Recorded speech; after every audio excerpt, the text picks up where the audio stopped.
High high রে, এই ঈদের সময় আমার বাইরের কি হয়ে গেল আরে রে? এই কাউসার কান্না করকে আর মানে কি হইছে? দেখো না ভাই, সকাল থেকে শুধু মুখ দিয়ে ফেনা বেড়ে দিছে। ও কি বৃষ্টিস খাইছে নাকি? আরে না, সকালবেলা খিচুড়ি খেয়ে এই অবস্থা হয়েছে। আচ্ছা কাউসার তুমি চিন্তা করো না, আমি কান্দাপাড়া থেকে শামিম ডাক্তারে এখনই নিয়ে আসতেছি। আচ্ছা ঠিক আছে, জলদি যাও।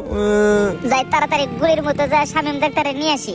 এই বেটা শালা, দাঁড়া দাঁড়া দাঁড়া, গাড়ির কাগজ কই? তোর হেলমেট দে। স্যার আমার কাছে হেলমেটও নাই, গাড়ির কাগজ নাই স্যার। গাড়ির কাগজ নাই, হেলমেট নাই, দে তোর গাড়ির রেকার করে নিয়ে যাবো। স্যার আমার ছোট ভাই অসুস্থ, ডাক্তার না নিয়ে গেলে মারা যাবো। আরে মারা গেলে তোর ভাই যাবে, আমাদের কি? আমাদের ডিউটি আমাদের পালন করতে দে। নাম গাড়ির থেকে নাম। স্যার দয়া করে আমার ছেড়ে দিন স্যার, না হয় আমার ভাইটা মারা যাবে স্যার। আরে কান্দাকাটি বাদ দে, মায়া কান্না করে লাভ নাই। আমাদের ডিউটি আমাদের পালন করতে দে। নাম গাড়ির থেকে নাম। স্যার গো স্যার, এবার মতো ক্ষমা করে দিন স্যার, ডাক্তার না নিয়ে গেলে আমার ভাইটা মারা যাবে স্যার। চুপ থাক, গাড়ির কাগজ দিয়ে থানা থেকে নিয়ে আসিস। যা এখান থেকে ভাগ শালা, এখান থেকে যা, দূর হয়ে যা।